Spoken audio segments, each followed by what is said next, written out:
என் அப்பா உன்னை மறுபடி அலங்காரமாக்குவதற்காக உன் முன்னிலைமையை காட்டிலும் உன் பின்னிலைமையை ரெட்டிப்பாய் ஆசீர்வதிப்பதற்காக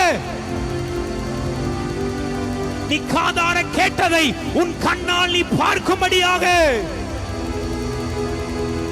உனக்காக ஒரு அப்பா எதிர்பார்த்து உன்னை எதிர்பார்த்து காத்து கொண்டிருக்கிறார் என்று விசுவாசிக்கிற பிள்ளைகள், ஐயா இந்த வார்த்தை உனக்கு தான், இந்த ஜீவனுள்ள வார்த்தை உனக்கு தான், இந்த தீர்க்க தரிசன வார்த்தை உனக்கு தான். எல்லாமே உருக்குலைந்து போனதை போல என் சூழ்நிலை போயிடுச்சு, அடையாளம் போச்சு, பேர் போச்சு, புகழ் போச்சு. ஆனா எத்தனை பேர் நம்புறீங்க?